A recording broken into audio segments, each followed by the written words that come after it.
Shalom Bapak Ibu yang terkasih di dalam nama Tuhan Yesus. Kita bersyukur pagi hari ini kembali kita boleh dipertemukan, biarpun kita secara online, tapi kita mau memberikan hati setiap kita untuk boleh datang ke hadapan Tuhan. Mari sebelum kita memulai ibadah kita, saya undang Bapak Ibu untuk boleh mempersiapkan hati, kita mau saat teduh. Saat teduh dimulai.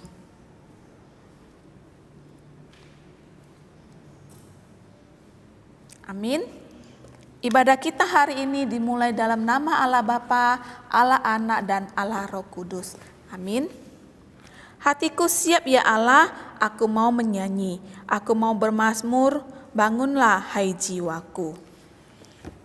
Kita akan memuji nama Tuhan dengan lagu pujian kita yang pertama. Kita akan memuji nama Tuhan dengan pujian Come into His Presence.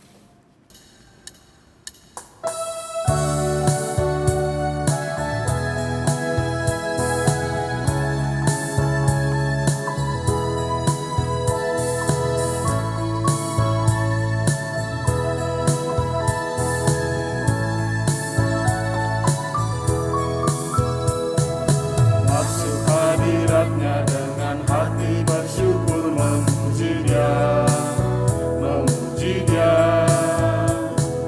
masuk hadiratnya dengan hati bersyukur memuji Dia, dipuji dan hormat tinggikan namanya. Raja segala raja,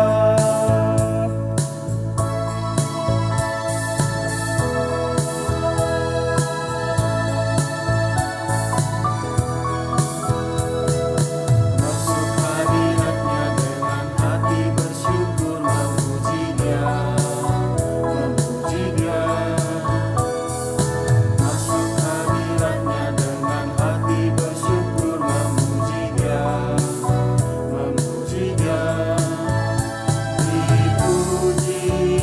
Dan hormat tinggikan namanya. Yesus Raja segala raja.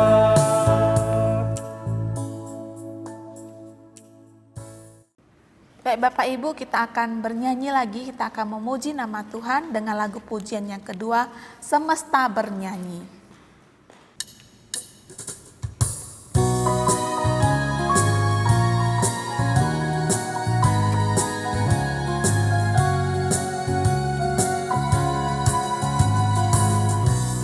Firman-Nya yang ajaib, tercipta karyanya, siang dan malam, langit dan bumi, semua yang ada. Burung-burung berkicauan menyambut sang surya, bunga bermekaran, alam riang-riang memuji namanya. Semesta bernyanyi karena kasih-Nya tak berubah sampai selamanya. Puji agungkan namanya. Semesta bernyanyi karena kasih-Nya tak berubah sampai selamanya. Puji agungkan namanya. Puji agungkan namanya.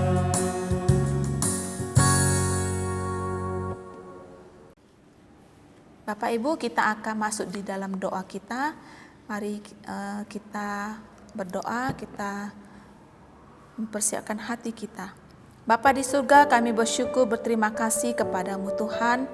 Hari-hari yang Tuhan telah berkati, satu minggu yang boleh kami lalui, Tuhan memberkati kami, memberikan kesehatan bagi kami, memberkati keluarga kami, memberkati pekerjaan kami, memberkati usaha kami bersyukur untuk semua ini Tuhan.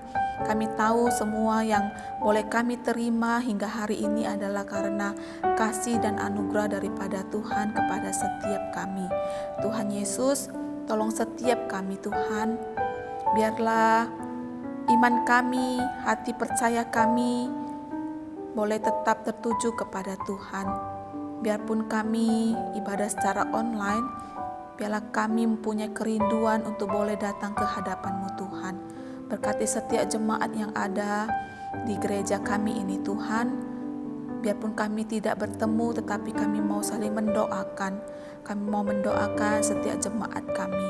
Jika jemaat kami Tuhan di dalam sakit penyakit, ada yang di masa tua, biarlah Tuhan yang memberkati mereka, memberikan kesembuhan, memberikan semangat untuk mereka.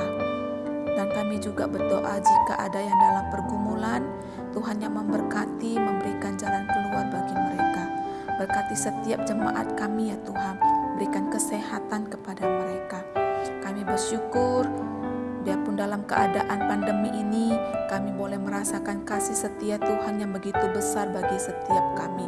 Terima kasih Tuhan, biarlah Tuhan tetap senantiasa memberkati setiap kami. Kami juga mau menyerahkan untuk firman Tuhan yang akan disampaikan pada pagi hari ini.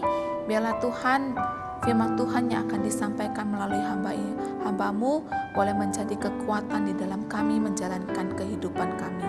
Terima kasih Tuhan Yesus, hanya dan di dalam nama-Mu kami sudah berdoa. Amin.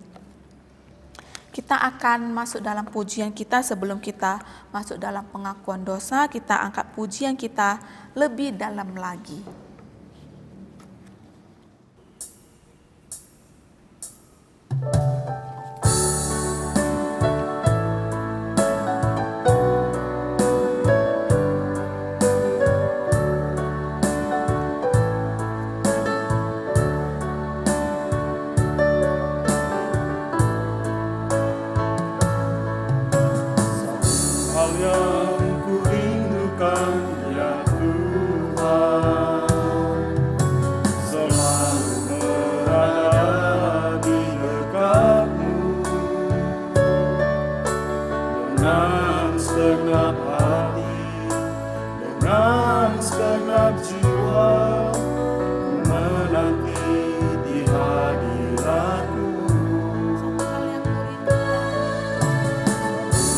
Yang ku rindukan ya Tuhan, selalu berada di dekat-Mu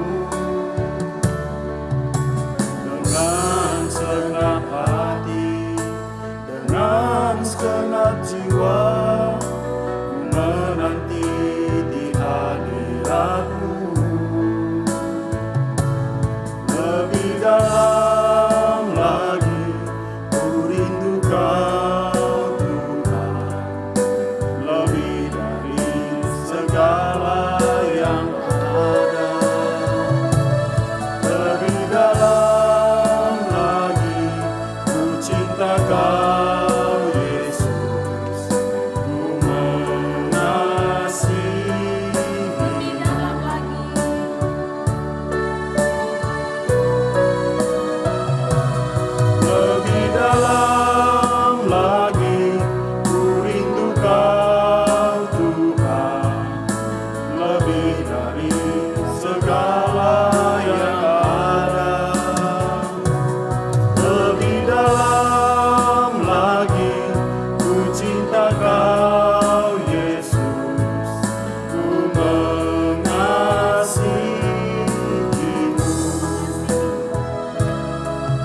kita akan mengaku dosa kita di hadapan Tuhan. Bapak Ibu jemaat sekalian, firman Tuhan yang mendasari pengakuan dosa kita tertulis dalam Yoel pasal 2 ayat 12 sampai 13. Tetapi sekarang juga demikianlah firman Tuhan, berbaliklah kepadaku dengan segenap hatimu, dengan berpuasa, dengan menangis dan dengan mengaduh. koyakkanlah hatimu dan jangan pakaianmu, berbaliklah kepada Tuhan Allahmu sebab Ia pengasih dan penyayang, panjang sabar dan berlimpah kasih setia, dan Ia menyesal karena hukumannya. Marilah kita datang kepada Tuhan dengan penuh kerendahan hati, memohon pengampunan atas dosa kita. Di hadapan-Mu kami datang dengan penuh kerendahan hati dan penyesalan akan diri kami yang sekerap kali melakukan dosa di hadapan-Mu ya Tuhan.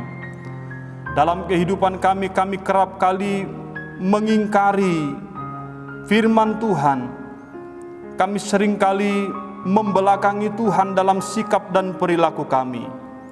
Kami tidaklah luput dari berbagai-bagai dosa dan pelanggaran dalam kehidupan kami. Ya Tuhan, kasihanilah kami. Ya Tuhan, tahirkan, sucikan, kuduskanlah kami. Sebab kami menderita karena dosa-dosa kami. Sebab kami sengsara karena pelanggaran-pelanggaran kami.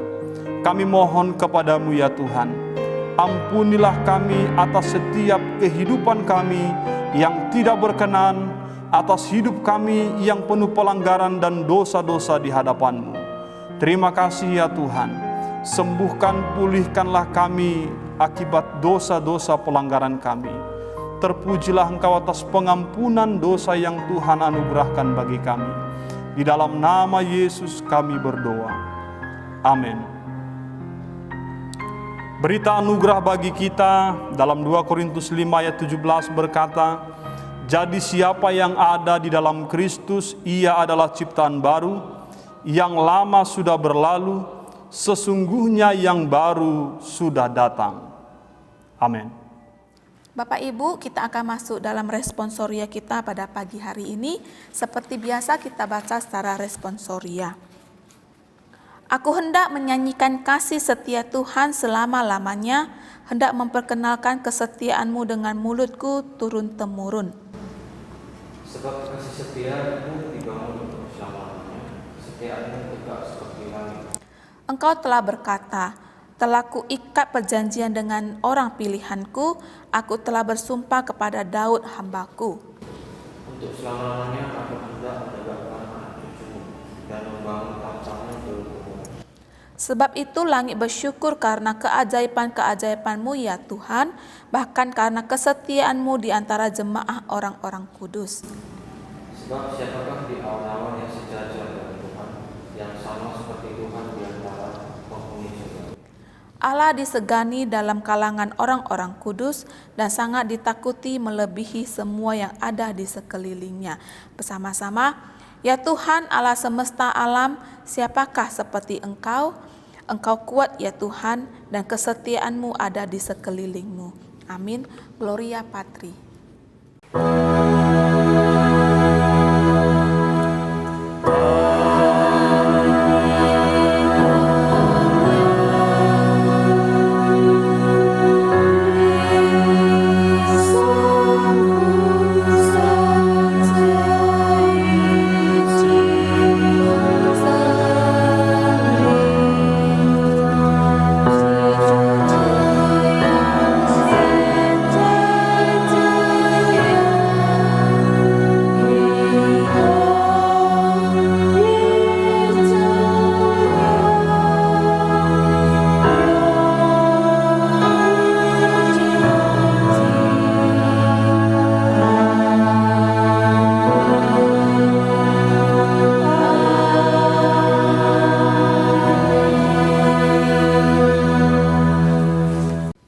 Bapak Ibu, kita akan memasuki di dalam perundungan firman Tuhan yang akan disampaikan oleh hambanya. Sebelum itu kita akan mengangkat pujian kita untuk mengiringi kita masuk dalam firman Tuhan. Semua baik.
Kita akan mendengarkan firman Tuhan. Bapak Ibu sekalian, marilah kita bersatu dalam doa. Kami bersyukur dan berterima kasih kepadamu Bapa di dalam surga, sebab oleh anugerah-Mu kami boleh kembali bersama-sama bersekutu dalam kebaktian Minggu Gereja Metodis Antioquia Pancur Batu. Terpujilah Engkau ya Bapa. Kami telah bernyanyi memuji memuliakan Tuhan, meninggikan mengagungkan nama Tuhan. Kiranya semuanya itu berkenan di hadapan-Mu. Dan saat ini kami mau dengar khotbah dalam penyampaian firman Tuhan oleh hamba-Mu. Kami serahkan khotbah ini ke dalam tangan Tuhan. Berbicaralah Tuhan melaluinya. Tolong kami untuk mengerti dan tolong kami untuk melakukan kebenaran-Mu. Berbicaralah Engkau kepada kami sekalian. Di dalam nama Yesus kami berdoa. Amin. Salam bagi kita sekalian. Bapak Ibu jemaat yang dikasihi oleh Tuhan Yesus Kristus, firman Tuhan yang menjadi khotbah bagi kita di kebaktian Minggu hari ini tertulis di dalam Roma pasal 11 ayat 1 sampai ayat 29 di dalam tema rencana Allah bagi Israel. Roma pasal 11 ayat 1 sampai 29 di dalam tema rencana Allah bagi Israel. Saya akan memilah beberapa ayat-ayat yang akan dibahas di tiap-tiap topik yang akan saya sampaikan. Saya akan membaca mulai dari ayat 1 dan ayat 2 dan kita akan bahas ayat-ayat ini sampai pada ayat 29. Beginilah firman Tuhan, maka aku bertanya, adakah Allah mungkin telah menolak umatnya? Sekali-kali tidak, karena aku sendiri pun orang Israel, dari keturunan Abraham, dari suku Benyamin. Allah tidak menolak umatnya yang dipilihnya. Ataukah kamu tidak tahu apa yang dikatakan kitab suci tentang Elia, waktu ia mengadukan Israel kepada Allah? Ayat 3, Tuhan, nabi-nabimu telah mereka bunuh, mesbah-mesbahmu telah mereka runtuhkan. Hanya aku seorang dirilah yang masih hidup dan mereka ingin mencabut nyawaku. Tetapi bagaimanakah firman Allah kepadanya? Aku masih meninggalkan 7.000 bagiku yang tidak pernah sujud menyembah Baal. Ayat 5, demikian juga pada waktu ini ada tinggal suatu sisa menurut pilihan kasih karunia. Bapak Ibu Saudara yang dikasihi oleh Tuhan, pada umumnya manusia pernah melakukan kesalahan dalam memilih, dalam menetapkan sesuatu bagi kehidupannya. Mengapa? Karena memang pada dasarnya manusia itu tempatnya hilaf, tempatnya salah, tempatnya tidak kesempurnaan. Saudara, pada dasarnya manusia ini adalah orang berdosa. Maka tabiat dosa itu tetap ada dari manusia, dalam diri manusia turun-temurun, dulu, sekarang, hingga masa yang akan datang. Maka kemungkinan untuk melakukan kesalahan, kehilafan, kekeliruan itu pasti ada dalam diri setiap manusia. Tetapi menariknya saudara yang dikasihi oleh Tuhan, jika manusia pasti pernah salah, jika manusia pasti pernah menyesali perbuatannya, maka tidaklah demikian dengan Allah, tidaklah demikian dengan Tuhan. Dalam hal ia tidak pernah salah dalam memilih menetapkan orang-orang pilihannya. Dalam konteks khotbah kita ini, bagaimana Allah memilih menetapkan bangsa Israel menjadi bangsa pilihan Allah. Saudara-saudara yang dikasihi oleh Tuhan, dalam nats khotbah kita hari ini kita dapat melihat sebagai sebuah kesatuan. Mulai dari pasal 9 yang membicarakan tentang bagaimana Israel itu sebagai umat pilihan Allah. Pasal 10 Alkitab membicarakan bagaimana umat Israel itu telah dipilih tapi justru menolak percaya kepada Allah. Dan pasal 11 bagaimana Allah merencanakan pada akhirnya akan menyelamatkan umat Israel. Sekalipun mereka memberontak, tapi Allah menyisakan, tetap memilih orang-orang yang taat untuk diselamatkan. Saudara, bagaimanakah rencana Allah bagi Israel? Dari ayat 1 sampai ayat 29 kita bisa menemukan 3 poin penting perihal rencana Allah bagi bangsa Israel. Yang pertama, rencana Allah tidak pernah menolak umat pilihannya. Kaitan rencana Allah dalam hal penolakan bangsa Israel terhadap iman kepada Allah, untuk mempercayai Allah, untuk setia kepada Allah, tetapi tidak demikian dengan Allah. Ayat 1 pasal 11 katakan, maka aku bertanya, adakah mungkin Allah telah menolak umatnya? Sekali-kali tidak. Sekali-kali Allah tidak akan pernah menolak umatnya. Kenapa? Paulus memberikan 2 bukti konkret. Pertama, bukti Allah tidak pernah menolak umatnya adalah pribadi Paulus sendiri. Bukti yang pertama itu ada pada diri Paulus sendiri. Dia berkata, aku sendiri orang Israel, dari keturunan Abraham, dari suku Benyamin, tetapi aku dipilih, ditetapkan oleh Allah untuk menjadi pemberita Injil, untuk diselamatkan melalui iman kepada Yesus Kristus. Ini rencana Allah dan bukti yang pertama, bagaimana Allah tidak menolak umat pilihannya. Bukti yang kedua, Bapak Ibu jemaat sekalian, kita bisa melihat pada ayat 2 sampai dengan ayat 5, di mana Paulus mengingatkan pembaca surat Roma tentang bagaimana kisah Nabi Elia yang mengadukan Israel kepada Allah dengan berkata, Tuhan, nabi-nabimu telah dibunuh oleh mereka, mesbah-mesbahmu telah diruntuhkan oleh mereka, hanya aku sendirilah yang masih hidup dan mereka ingin mencabut nyawaku. Ini pengaduan Nabi Elia kepada Allah tentang tingkah laku, pola hidup bangsa pilihan itu. Tetapi yang menariknya, ini menjadi bukti yang kedua bahwa Allah tidak pernah menolak umatnya, di mana Allah masih menyisakan, meninggalkan 7.000 orang bagiku yang tidak pernah sujud menyembah Baal. Allah masih menyisakan, meninggalkan, bahwasanya tidak semua bangsa Israel itu meninggalkan Tuhan. Tidak semua bangsa pilihan itu meruntuhkan mesbah-mesbah Tuhan. Tetapi ada disisakan, Tuhan tinggalkan 7.000 orang yang tidak pernah menyembah kepada Baal, yang setia beribadah kepada Allah Yahweh. Itu artinya Allah tidak menolak umat pilihannya. Sebab Allah masih menyisakan ada 7.000 orang yang tidak beribadah kepada ilah-ilah lain.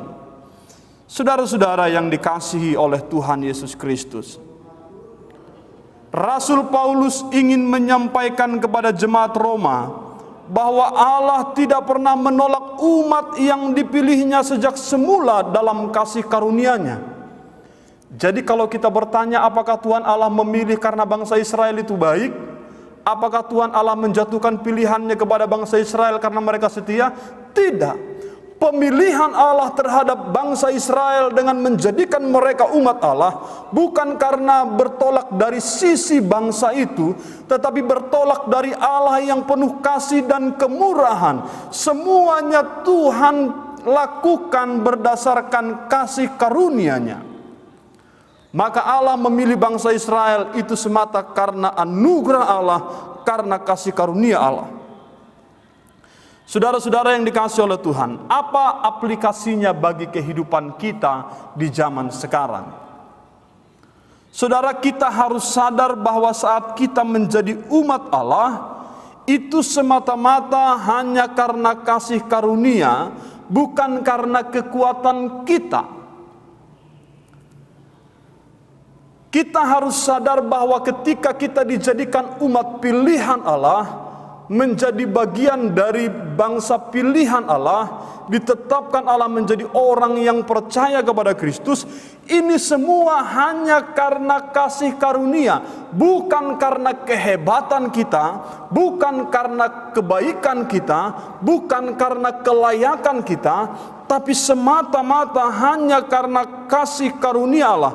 Karena itu, kita dapat menjadi orang-orang percaya yang dipilih oleh Allah dalam kebenarannya. Itu semua karena anugerah. Pemilihan Allah tidak bertolak dari diri kita, tapi pemilihan Allah atas hidup kita bertolak dari kasih karunia-Nya, bertolak dari Allah sendiri, bertolak dari anugerah-Nya yang besar itu. Bapak Ibu jemaat sekalian yang dikasihi oleh Tuhan Yesus Kristus, adakah Allah mungkin telah menolak umatnya? Sekali-kali tidak. Bagaimana rencana Allah bagi Israel? Yang pertama, Allah tidak pernah menolak umatnya. Kita bisa membaca pembahasan itu dari ayat 1 sampai dengan ayat 10. Di mana dikatakan pada ayat-ayat selanjutnya, sekalipun bangsa itu menolak untuk percaya, sekalipun mereka memberontak, tetapi Allah masih bekerja di tengah-tengah mereka dengan meninggalkan ada 7.000 orang yang beribadah kepada Allah dengan setia. Itu artinya Tuhan Allah tetap menyertai, tetap bersama umatnya dan bekerja dalam kehidupan bangsa pilihan itu. Bapak Ibu jemaat sekalian yang dikasihi oleh Tuhan, demikianlah kiranya dalam kehidupan kita. Ketika Allah memilih kita untuk menjadi orang percaya, maka pilihan Allah tidak mungkin salah. Allah akan mengerjakan apa yang menjadi pilihannya, kehendaknya dalam kehidupan orang-orang pilihan itu. Demikian dengan bangsa Israel. Poin kedua Bapak Ibu, dari 3 poin yang akan saya sampaikan dalam khotbah ini, bagaimanakah rencana Allah bagi Israel? Poin kedua, oleh pelanggaran Israel keselamatan sampai kepada bangsa-bangsa lain. Ini ada pada ayat 11 sampai dengan ayatnya yang ke-24. Saya baca pada ayat yang ke-11 dan 12. Maka aku bertanya, adakah mereka tersandung dan harus jatuh? Sekali-kali tidak. Tetapi oleh pelanggaran mereka keselamatan telah sampai kepada bangsa-bangsa lain, supaya membuat mereka cemburu. Sebab jika pelanggaran mereka berarti kekayaan bagi dunia, dan kekurangan mereka kekayaan bagi bangsa-bangsa lain, terlebih-lebih kesempurnaan mereka. Bapak Ibu jemaat sekalian yang dikasihi oleh Tuhan, ternyata di balik pelanggaran, di balik ketidaktaatan bangsa Israel, rencana Allah akan keselamatan itu tergenapi hingga sampai kepada bangsa-bangsa lain. Bapak Ibu jemaat sekalian, kalau di ayat 1 adalah menyangkut sikap Allah terhadap umatnya. Ayat 1 tadi kita bicarakan bagaimana sikap Allah terhadap bangsa Israel yang tidak menolak, yang tidak membiarkan, tetapi tetap menyertai, bekerja dengan menetapkan 7.000 orang yang tetap setia beribadah kepada Allah. Tapi pada ini berbicara mengenai sikap bangsa Israel yang melakukan pelanggaran, sehingga mereka kehilangan kesempatan, kehilangan keselamatan dan mengalihkannya kepada bangsa-bangsa lain. Oleh pelanggaran Israel, rencana keselamatan Allah sampai kepada bangsa-bangsa yang lain. Bapak Ibu jemaat sekalian yang terkasih dalam Tuhan, paragraf teks ini bicara mengenai bahwa umat Israel sebagai umat Allah kehilangan kesempatan untuk beroleh anugerah keselamatan karena mereka tidak setia kepada Allah, karena mereka tidak percaya kepada Allah, karena mereka meninggalkan Allah. Tetapi sebaliknya, dampak dari pelanggaran ketidaksetiaan, penolakan bangsa Israel untuk percaya kepada Allah itu, kegagalan bangsa Israel sebagai umat Allah mengakibatkan keselamatan sampai kepada bangsa-bangsa yang lain. Seharusnya bangsa-bangsa yang lain tidak memiliki hak keselamatan, tapi mereka justru diberikan kesempatan menggantikan posisi bangsa Israel menjadi orang-orang yang diselamatkan. Saudara-saudara yang dikasihi Tuhan, kalau kita membaca dengan seksama Roma 11 ayat 11 sampai ayat 25, pada ayat-ayat selanjutnya Paulus menjelaskan bahwa bangsa Israel itu digambarkan seperti cabang yang sesungguhnya, tetapi cabang itu dipatahkan karena tidak menghasilkan, tidak berkenan bagi pemiliknya. Dan kita ini digambarkan sebagai cabang-cabang liar. Kita ini digambarkan sebagai tunas-tunas liar atau cabang-cabang liar yang dicangkokkan kepada pohon zaitun itu. Saudara yang dikasihi oleh Tuhan Yesus Kristus, seyogianya anugerah keselamatan itu diperuntukkan bagi umat Israel. Seyogianya keselamatan itu hanya ditujukan kepada bangsa Israel, tetapi karena pemberontakan mereka, ketidaktaatan mereka, penolakan mereka, mengakibatkan keselamatan itu pun Tuhan sampaikan, Tuhan karuniakan kepada bangsa-bangsa yang bukan umat Allah. Saudara, kita dalam hidup ini juga merupakan umat cangkokan. Kita ini cabang yang dicangkokkan. Maka kalau kita membaca dalam Yohanes pasal 15 ayat 1 sampai 8 bicara tentang Yesus pokok anggur yang benar. Kamulah ranting-rantingnya. Yesuslah pokok anggur itu. Dalam konteks perjanjian lama, Israel itu digambarkan sebagai pokok anggurnya Allah. Tetapi Israel itu menjadi pokok anggur yang gagal dalam pandangan Allah, yang tidak memenuhi kriteria dan kehendak Allah.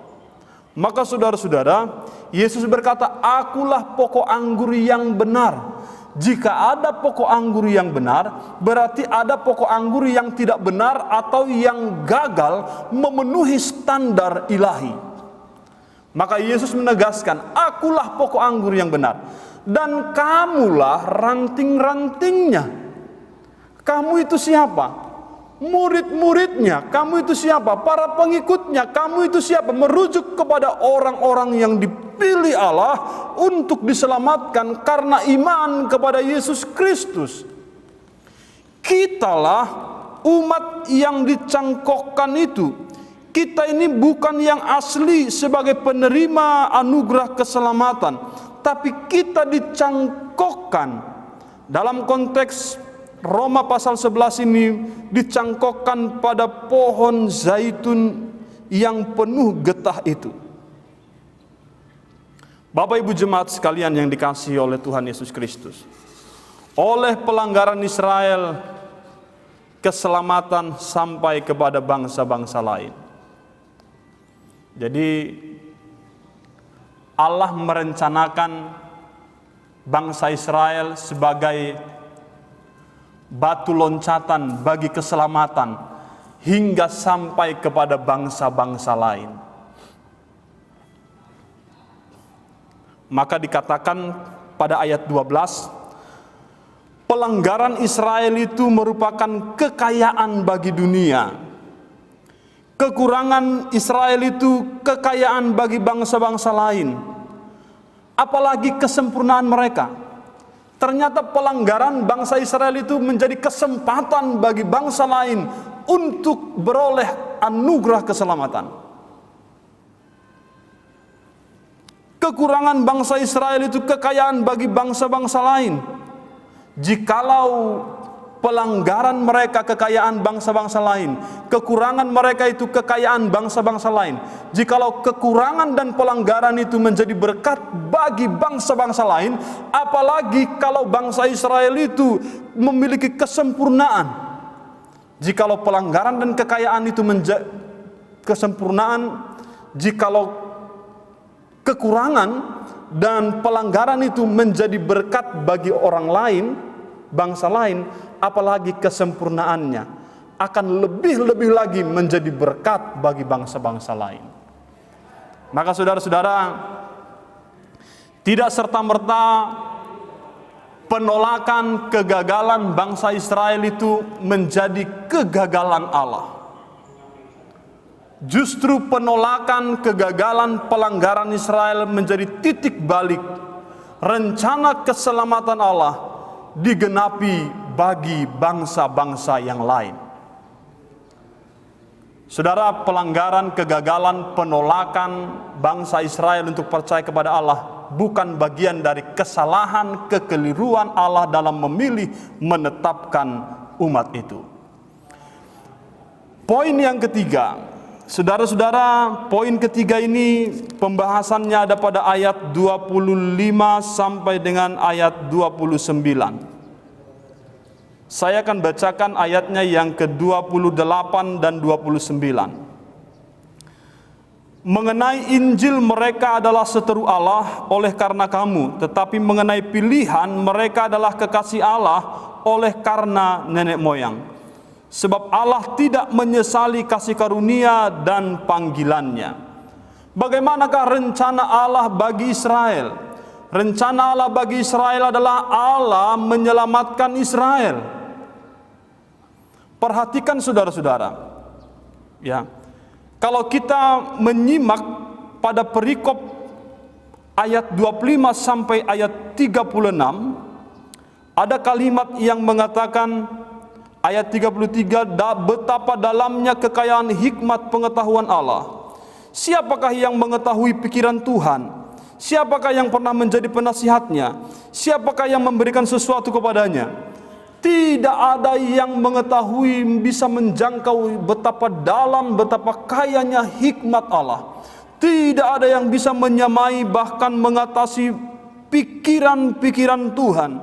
Tidak ada yang pernah menjadi nasihat Tuhan. Tidak ada orang yang berada di atas Tuhan dalam segala hal apapun, terlebih dalam hal pengetahuan, hikmat, kebijaksanaan.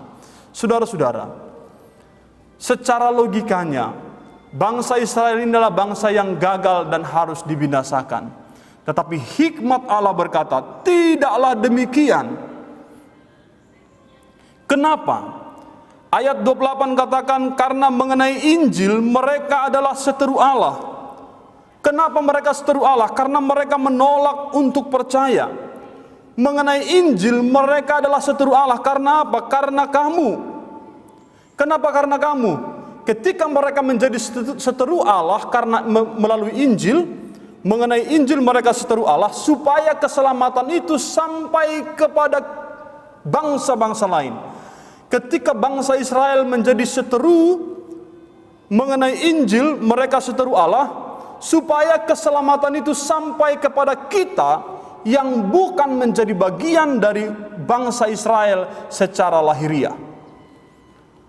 Sekalipun bangsa Israel seteru Allah mengenai Injil, tapi mengenai pilihan, mereka adalah kekasih Allah oleh karena nenek moyang mereka. Mengenai Injil mereka musuhnya Allah, menolak Allah. Tetapi mengenai pilihan, mereka adalah kekasih Allah. Kenapa? Karena pada dasarnya Tuhan Allah tidak pernah salah dalam menetapkan pilihannya. Dan Tuhan Allah tidak menyesali kasih karunia dan panggilannya. Saudara-saudara yang dikasihi oleh Tuhan, ada 3 poin penting pada ayat 36. Segala sesuatu dari Dia dan oleh Dia kepada Dia, bagi Dialah kemuliaan sampai selama-lamanya. Yang pertama, segala sesuatu dari Allah.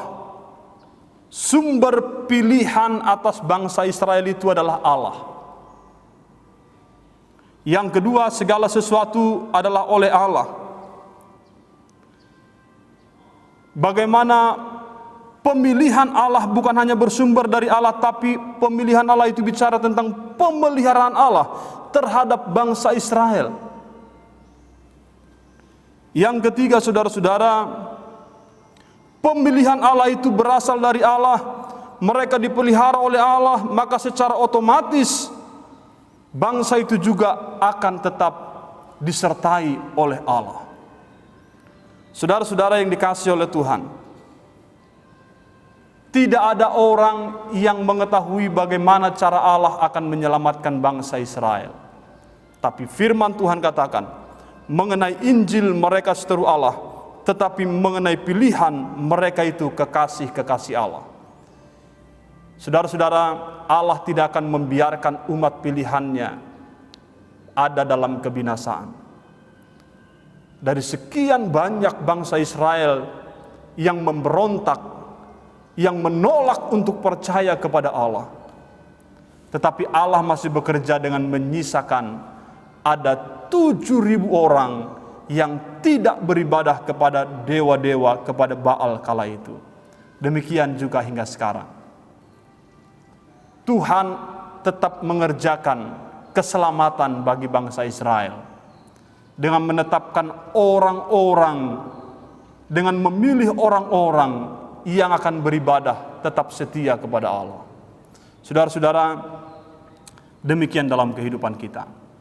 Jikalau rencanaku bisa gagal, tapi tidak dengan rencana Allah. Jikalau pilihanku bisa salah, tapi tidak dengan pilihan Allah. Jikalau kehendakku bisa batal dan gagal, tapi tidak dengan kehendak Allah. 3 poin bagaimana rencana Allah bagi bangsa Israel yang sudah kita dengarkan, bahwa Allah tidak pernah menolak umat pilihannya.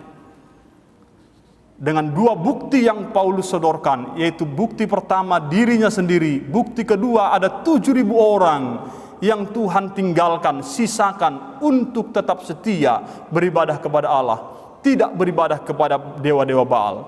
Yang kedua, saudara-saudara, bagaimana rencana Allah bagi bangsa Israel? Oleh pelanggaran, ketidaktaatan, penolakan Israel untuk percaya kepada Allah, keselamatan sampai kepada bangsa-bangsa lain. Kita ini adalah tunas, cabang yang dicangkokkan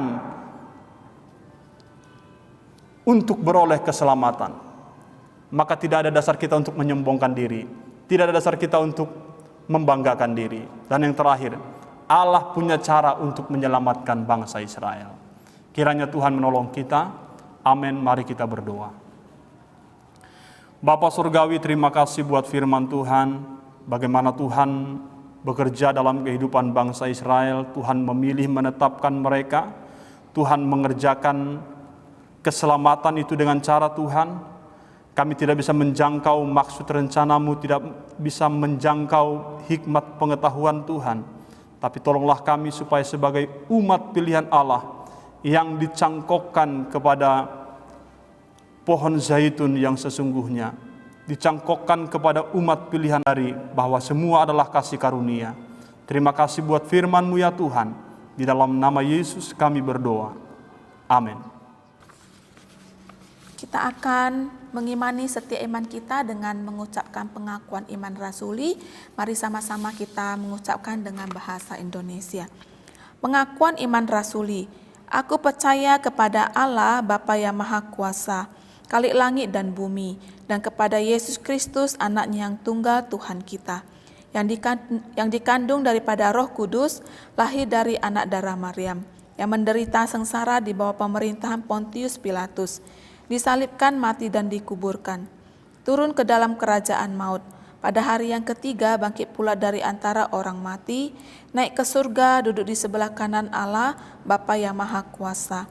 Dan dari sana ia akan datang untuk menghakimi orang yang hidup dan yang mati.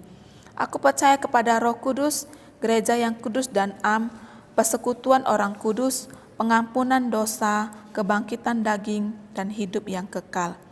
Amin. Kita akan masuk dalam persembahan kita sebagai ucapan syukur kita kepada Tuhan yang telah memberkati kita. Kita akan memberikan persembahan kita dengan lagu pujian kita, Terima Kasih Yesus.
Baik Bapak Ibu yang terkasih di dalam nama Tuhan Yesus, kita akan mengakhiri ibadah kita pada pagi hari ini.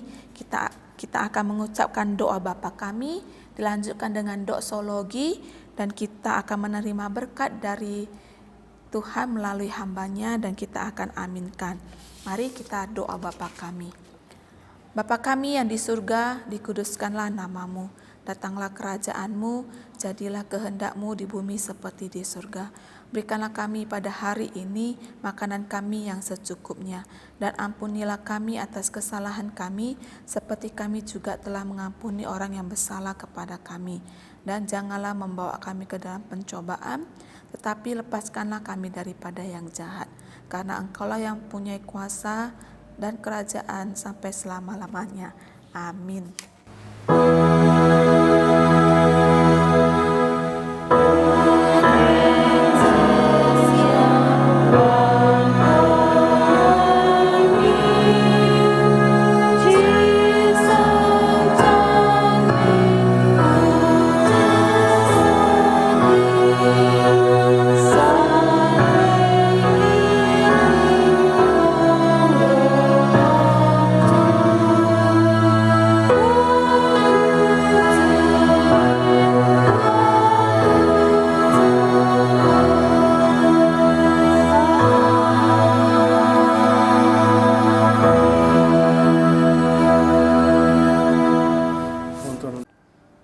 Jemaat yang dikasihi oleh Tuhan Yesus Kristus, arahkan hatimu kepada Tuhan dan terimalah berkat-Nya. 愿主耶稣基督的恩惠、上帝的慈爱、圣灵的感动，降临你们众人同在，从今天直到永永远远。Anugerah dari Tuhan Yesus Kristus, kasih sayang Allah Bapa dalam persekutuan dengan Roh Kudus kiranya menyertai kamu hari ini sampai selama-lamanya. Amin.